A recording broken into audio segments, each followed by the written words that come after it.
Oi, gente, aqui é a Júlia do Livro Nutri e hoje a gente vai conversar sobre 2001, Uma Odisseia no Espaço, do Arthur C. Clarke. Antes de começar, só falar umas coisinhas aqui. Se você ainda não é inscrito no canal, se inscreve aí, já clica no sininho para ativar as notificações, porque toda vez que eu postar um vídeo novo, vocês já ficam sabendo e já assistem o vídeo e tal.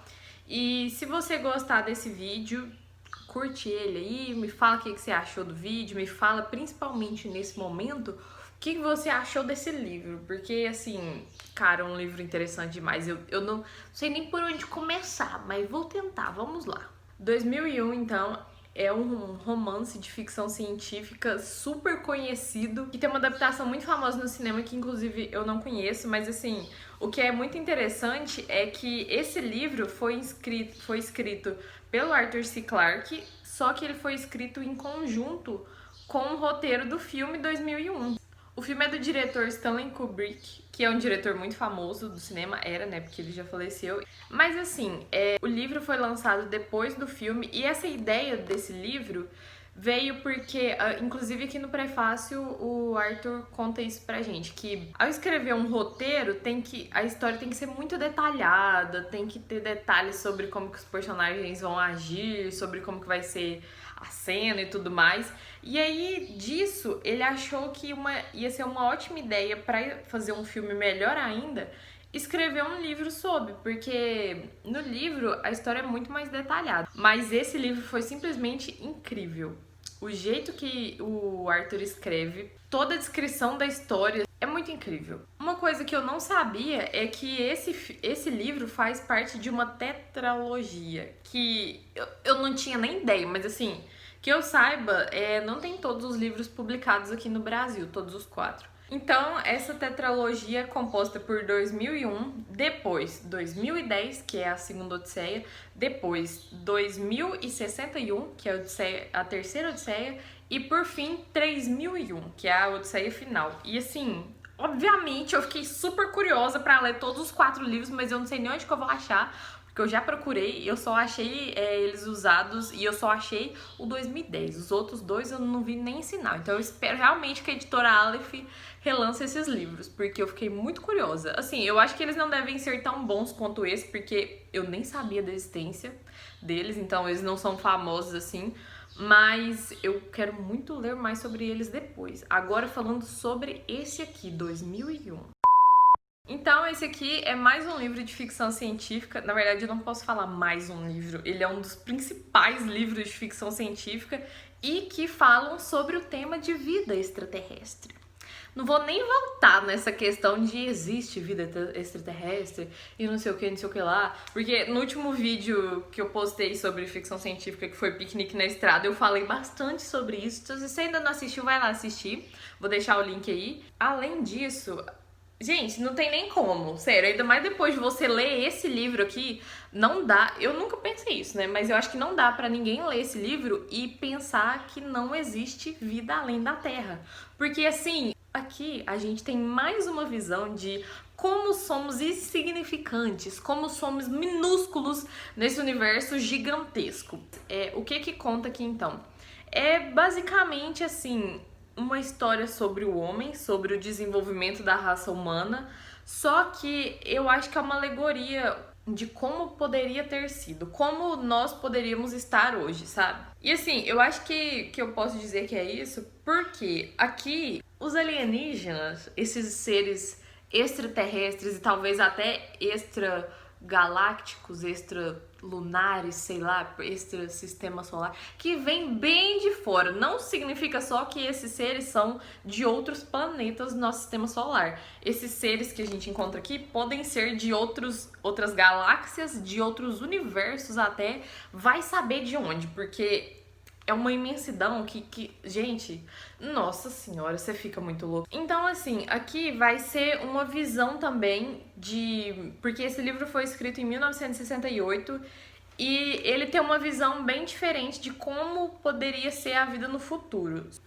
Então, gente, a primeira parte desse livro se chama Noite Primitiva e a narrativa se inicia contando sobre a história de homens macacos, que provavelmente são os nossos ancestrais de, sei lá, milhares de anos atrás.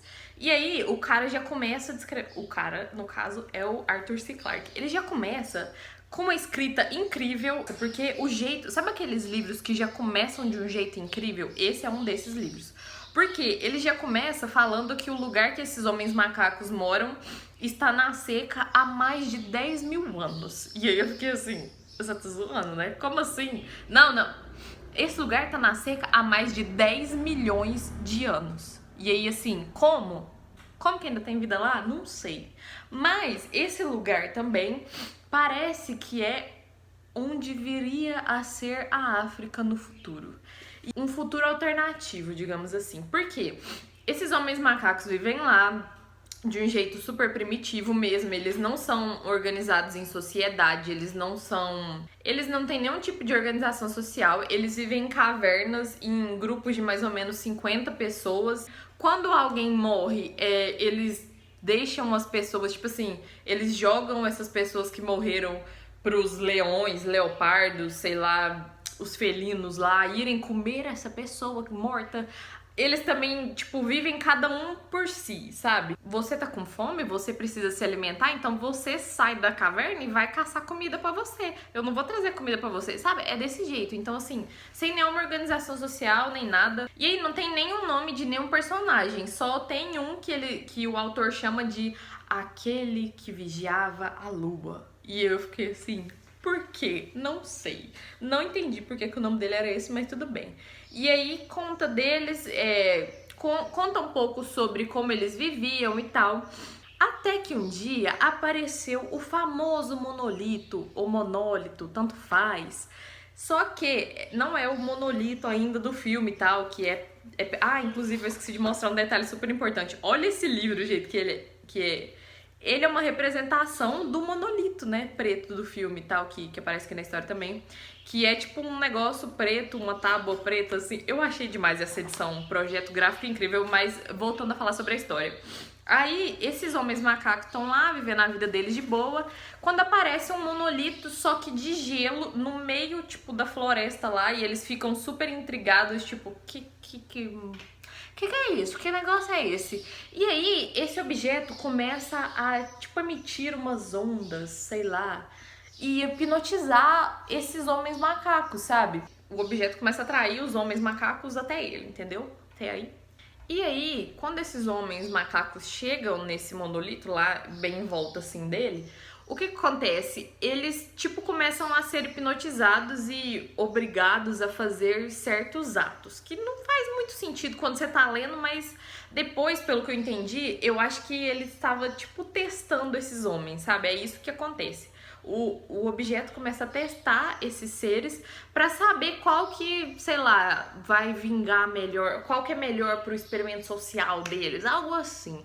É uma loucura, mas quando você tá lendo, é super interessante. Muito mais interessante do que eu contando, obviamente, porque a escrita do cara é incrível. Aí a história vai se desenvolvendo mais um pouco, porque esse monolito meio que ensinou os homens macacos a se desenvolverem mais rápido, de uma maneira mais eficaz, tipo assim, meio que ensinou eles a fazer fogo, a usar pequenas armas, como, tipo, pegar restos dos ossos de animais mortos e usar como faca, como lança, entende? E aí esses homens macacos vão se desenvolvendo e conta um pouco desse desenvolvimento deles. Só que essa parte vai ser muito rápida.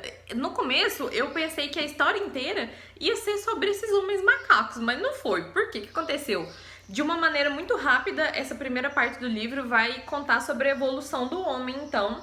E aí, na segunda parte, já começa contando sobre o homem no futuro. Segunda parte inicia contando sobre o Dr.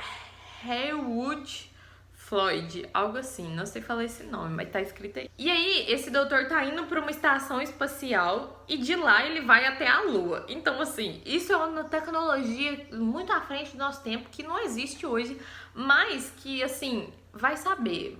provavelmente, em 68, quando esse livro foi publicado, as pessoas achavam que agora, em 2020, a gente já ia ter umas estações espaciais, umas viagens de boazinha até a Lua. E é isso que mostra aqui, sabe? Tipo, o cara vai da Terra pra Lua em 24 horas, numa viagenzinha super tranquila ali, como se estivesse pegando um aviãozinho aqui no Brasil, indo pra China, de boa, sabe? E é muito interessante como o autor passa dessa primeira parte, que tá contando sobre homens super primitivos, para a segunda parte, onde o ser humano já tá vivendo em sociedade, dominando totalmente a tecnologia. Tanto por conta dessas viagens espaciais, quanto por conta das tecnologias, cara, que, por exemplo, tem um objeto que chama, se eu não me engano, Newspad, algo assim, que, mano, é praticamente idêntico ao iPad que a gente tem hoje, sabe? Esse Dr. Floyd, então, tá indo pra Lua pra pesquisar e entender mais sobre o que o pessoal na Terra tá achando que tá acontecendo um surto de alguma doença lá na Lua. E aí todo mundo fica preocupado e tal. E aí esse doutor vai pra lá investigar isso. Só que quando ele chega lá, a gente fica sabendo que na verdade não tinha surto de doença nenhuma. O que tá acontecendo é que apareceu um objeto muito peculiar lá na superfície da Lua também, numa das crateras lá, que é tipo uma cratera principal, que os seres humanos tinham uma estação lá e de pesquisa e para viver lá e tal. E aí, gente, o que tem nessa cratera é o famoso monolito, uma placa grande, cor de ébano, que no caso é preta mesmo, e que tá enterrada, que eles descobrem fazendo análises, sei lá, químicas, científicas deles, que esse monolito tá enterrado lá na cratera da Lua há mais de 3 milhões de anos, ou seja, tipo, antes de ter vida na Terra. Então, com certeza, quem fez isso foram os alienígenas. Ai, meu Deus, fiquei muito empolgada nessa parte, nossa senhora. E aí, gente, eu acho que a partir daí, a gente começa a perceber uma ligação entre esse monolito que aparece na Lua 3 milhões de anos depois da raça humana ter se iniciado, e aquele monolito de gelo que apareceu lá no alvorecer da humanidade, quando a fome e os predadores naturais ameaçavam a espécie humana a entrar em extinção, e aí não entrou e tal. E fica muito claro que aquele monolito dos alienígenas influenciaram de maneira muito significativa a vida humana, para que ela se desenvolvesse, sobrevivesse e tal. E aí, nesse monolito que eles encontram na Lua, milhares de anos, milhões, sei lá, de anos depois daqueles seres humanos incipientes ainda, esse monolito então gera uma curiosidade nos seres humanos do futuro, nos cientistas e tal. E o que eles fazem? Eles vão enviar astronautas para o espaço para pesquisar, para tentar descobrir da onde que aquele monolito veio, por quê, quando, como, onde, todas essas perguntas que se fazem quando surge um objeto alienígena nas histórias, não é mesmo? Imagina se aparecesse aqui onde a gente vive hoje na Terra. Essa viagem espacial acontece 2 anos depois da descoberta do monolito preto lá na Lua. Só que o que acontece? Vão alguns astronautas, alguns acordados e alguns numa hibernação profunda. E aí, além disso, além desses seres, tem um computador super inteligente, uma inteligência artificial muito desenvolvida que se chama HAL 9000. Eu não sei, acho que é assim que fala. E aí começa a acontecer uns episódios sem explicação durante essa viagem. Os astronautas então saíram da Terra e eles estavam indo em direção ao planeta Júpiter, porque quando o monolito foi desenterrado, ele emitiu umas ondas assim, sei lá, que de algum jeito os astronautas, os cientistas captaram que essas ondas foram em direção a Júpiter, especificamente a um dos satélites de Júpiter, uma lua que se chama Jápero. E aí, cara, essa viagem começa a ficar muito tensa nos momentos da história. E eu adorei. Gente, essa viagem foi incrível, porque começa a acontecer umas coisas sem explicação, e aí você não entende se tá tendo, sei lá, um vilão da história ali, se aquele computador, aquela inteligência artificial é confiável ou não, se é algum dos próprios astronautas que tá sabotando pequenas coisas da missão. Mas aí aparece um propósito diferente da missão, digamos assim. E, cara, a partir daí a história vai se desenvolver de um jeito que você não consegue parar de ler, porque começa a acontecer coisas muito interessantes e inexplicáveis, e você só fica se perguntando, será que é o ZT que tá fazendo isso? Cadê esse ZT? Quero ver o ZT. E eu fiquei o tempo todo querendo ver o ZT. Não, assim, não vou contar o que acontece, porque vocês precisam ler pra isso. Eu acho que ia ser muito spoiler. Apesar de que é um filme, tanto o livro quanto o filme são super famosos, então provavelmente todo mundo já viu alguma vez ou outra na vida e já meio que conhece a história. Mas eu achei esse livro simplesmente incrível, porque o jeito que a história se desenvolve te deixa sem fôlego e te deixa muito curioso. A escrita do autor é simplesmente maravilhosa e assim, o final do livro é incrível. Eu não vou contar mais, tá? Vocês vão precisar ler.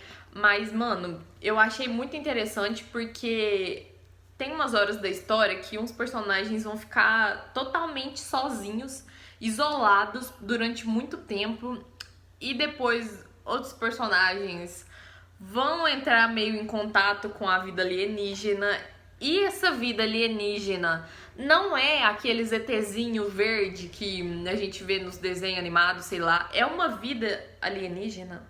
Porque não é nem extraterrestre, assim, é super alienígena, sei lá. Super inteligente e super evoluída a ponto... Ai, cara, eu acho que eu não posso falar sobre eles porque eu acho que seria spoiler, mas enfim. Esses seres alienígenas trouxeram pra história uma reflexão muito grande sobre o ser humano. Aquela mesma coisa de sempre, sobre a nossa insignificância e sobre as nossas limitações. Mas pra mim, principalmente essa parte das limitações do ser humano, foi muito incrível essas reflexões, sabe?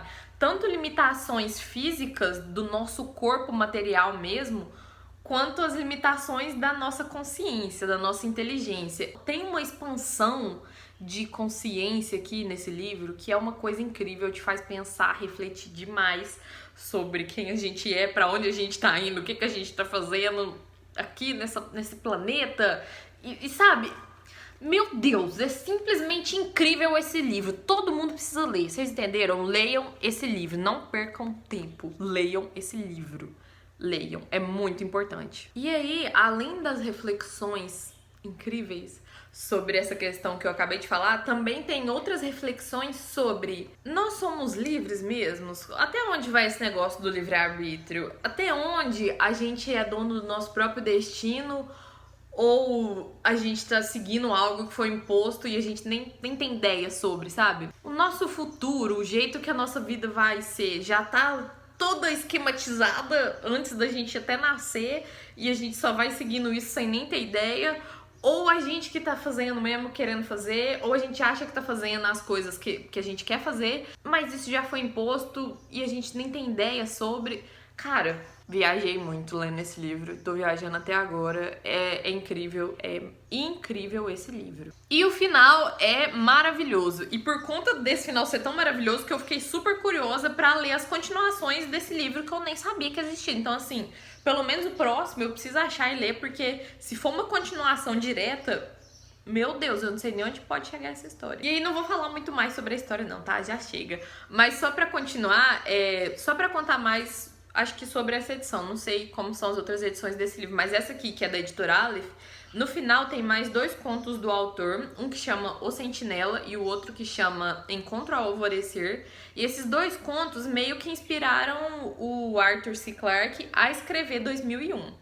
Por quê? No conto A Sentinela, tem uns astronautas vivendo na Lua e um desses astronautas descobre um objeto também em cima, sei lá, de uma das montanhas da Lua, e ele vai lá investigar esse objeto. E ele descobre que também é um objeto alienígena, assim como na história de 2001. E aí, minha gente, eu adorei esse conto. E o outro conto também foi muito incrível, que é o Encontro no Alvorecer. Esse conto, então, Jesus amado. Mas, assim, é bem parecido com a história de 2001, só que, digamos que é de uma perspectiva anterior, talvez. Na verdade, do outro ponto de vista. Esse conto Encontro no Alvorecer conta sobre cientistas muito evoluídos que estão viajando pelo espaço fazendo um levantamento galáctico. Aí nessa hora eu pensei como se fosse um censo, sabe? O censo que fazem aqui, tipo isso. Tá mapeando os planetas, vendo que vida que tem ali, como é que é e tal, enfim. fazendo um levantamento galáctico. E aí eles chegam num planeta, uma hora, que tem seres vivos iguais a eles. São seres da mesma espécie. E, pelo que eu entendi, é a espécie humana. Só que o que acontece? Não sei se isso seria no passado, se isso seria no futuro, enfim. Não vou falar mais sobre, porque é um conto muito pequenininho, vocês precisam ler. Mas é muito interessante também. E esses seres, eles estão viajando assim, pelo que eu entendi, porque o planeta natal deles está morrendo, sabe? E aí eles querem, sei lá, encontrar maneiras de salvar. E também eles querem meio que avisar esses seres que são da mesma espécie que eles vão encontrando pelo espaço em outros planetas. Tipo assim, ajudar eles a não cometer os mesmos erros, sabe? Cara, eu achei isso incrível. E eu acho que um desses planetas era a Terra. E que eram seres humanos antigos, sei lá, de outra galáxia vindo visitar a gente antes da gente desenvolver também. Enfim, é tudo incrível. É tudo maravilhoso. Eu não sei nem... tem nem palavras. Leiam esse livro. Eu não vejo a hora de ler mais livros desse autor, porque eu acho que vai ser tudo simplesmente perfeito. Nossa senhora, só leiam, tá? Leiam esse livro. Então foi isso, gente, por hoje é só. Eu acho que eu já falei muito mais do que eu devia, porque esse livro é incrível demais. Eu fiquei muito animada, fazia tempo que eu não li um livro, sei lá, muito bom e que me fizesse refletir tanto como esse. E foi isso, gente. Espero que vocês tenham gostado do vídeo. Espero que eu tenha animado alguém pra ler esse livro maravilhoso também. Se você gostou, curte aí, comenta, me fala o que você achou. Se você tiver alguma dica de vídeo que você gostaria de ver aqui no canal, comenta aí também. E se você quiser comprar esse livro ou qualquer outro livro na Amazon e quiser comprar pelos links que estão aí na descrição, porque assim você vai estar ajudando o canal a crescer e você não vai pagar nada mais por isso e eu te agradeço, tá bom? E é isso, gente. Até a próxima. Beijos. Tchau!